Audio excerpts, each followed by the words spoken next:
Celebramos ya este tercer domingo del tiempo de la Pascua, el tiempo que todo es como un eco de esa celebración de la vigilia en la que se anunció, se celebró, se rememoró la resurrección de Jesucristo, la victoria de Jesucristo sobre la muerte de la que todos habíamos sido partícipes y de algún modo testigos el día de Viernes Santo.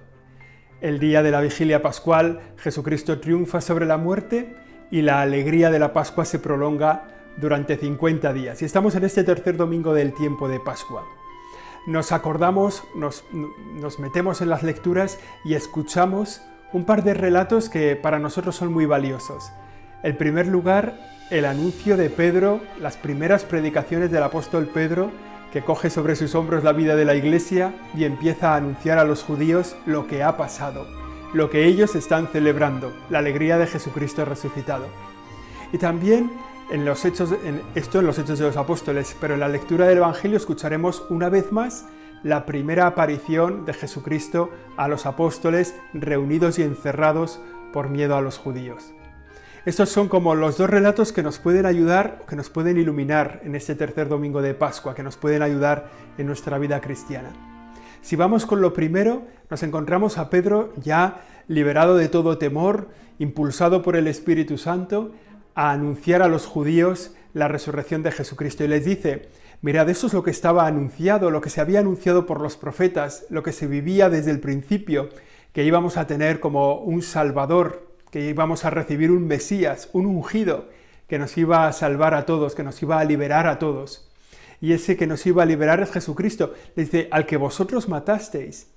Pero les dice, bueno, incluso pedisteis que liberaran a otro en vez de a Jesús. O sea, San Pedro se pone serio con los judíos.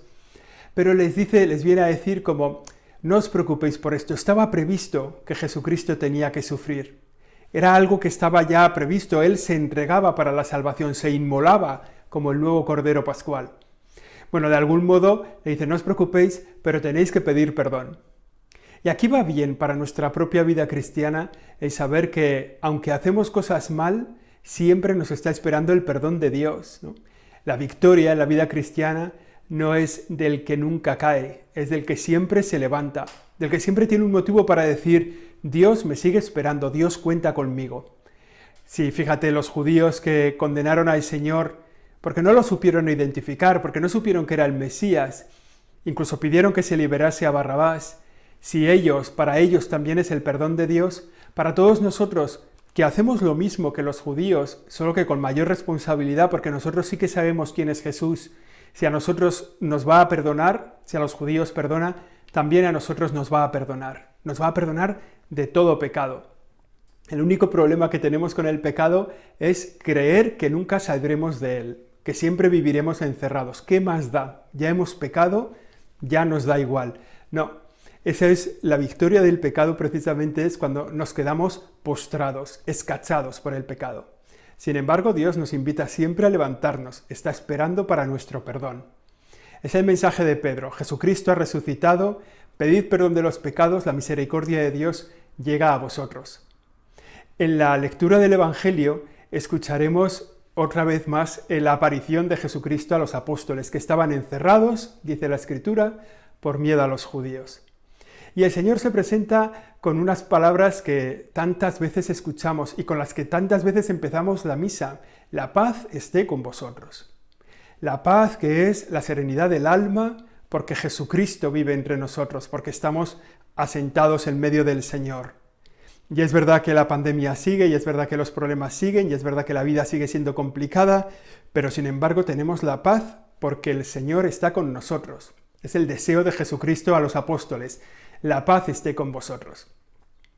Los apóstoles se quedan muy chocados, se quedan muy impactados, ¿no? Porque la muerte de Jesucristo ha sido una muerte tan mortal, o sea, ha sido tan evidente la muerte de Jesucristo, que verlo resucitado. Fijaos, si a nosotros se nos apareciese un muerto que hemos visto morir en la cama pacíficamente y se ha quedado ahí, y al día siguiente se nos apareciera, diríamos, pues es que no estaría muerto, estaba dormido igual. Pero la muerte de Jesucristo en la cruz, tan cruenta, ¿no? Tan violenta, tan dura, era tan evidente que Jesucristo no podía volver a la vida desde esa cruz, que la resurrección de Cristo les sorprende muchísimo, ¿no? Se quedan chocados con esto. Y entonces el Señor, para intentar como recomponerlos, reanimarlos, meterlos otra vez en la vida normal, les dice, vamos a comer, tenemos que tomar algo. Y le preparan ahí un pescado asado, ¿no? Bueno, de alguna forma es volver a la vida, estad en la vida normal, volved a hacer lo que tenéis que hacer. Pero fijaos, hay una frase que coincide en el Evangelio y en los Hechos de los Apóstoles. Estos dos libros hay que recordar que están escritos por Lucas. El Evangelio que leemos hoy es de Lucas, el libro de los Hechos está escrito por Lucas. Y hay una frase que coincide en los dos. Pedro dice en la lectura de los Hechos de los Apóstoles, nosotros somos testigos de esto.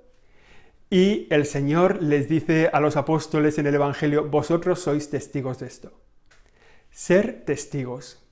De alguna forma, el mandato que nos deja el Evangelio o las lecturas de este domingo es que hay que ser testigos del resucitado, dar testimonio del resucitado. Para eso, lo primero es tener experiencia del resucitado. Lo que nos pide la Iglesia en este tiempo es tener experiencia de Jesús. Jesús no es un acontecimiento de la historia, Jesús no es un libro que tratamos y estudiamos, Jesús no es un personaje del cual podemos leer cosas. Jesús es una persona con la que podemos hablar. Con los personajes se estudian, con las personas se habla. Nosotros es una persona con la que podemos hablar. De esa experiencia del trato con Jesús tiene que surgir nuestro testimonio. ¿Por qué hoy no hay muchos testigos? ¿Por qué hoy no nos encontramos con muchas personas que den testimonio de Jesús? Porque hay poca experiencia de Jesús en nuestra vida. Hoy, en este tercer domingo del tiempo de Pascua, pedimos al Señor esa frase, que podamos cumplir esa frase. Nosotros somos testigos de esto, que tengamos encuentro personal con Él, que lo podamos anunciar, porque la gente de nuestro entorno necesita sentirse liberados, por un lado del pecado, que siempre nos emponzoña por dentro, ¿no? Nos tiene como escachados por dentro, y por otro lado del temor a la muerte, sabiendo que tenemos una vida eterna, porque Jesucristo ha resucitado. Así se lo pedimos así al Señor en este tiempo, en este domingo de Pascua, y así lo pediremos a lo largo de todo el tiempo de nuestra vida.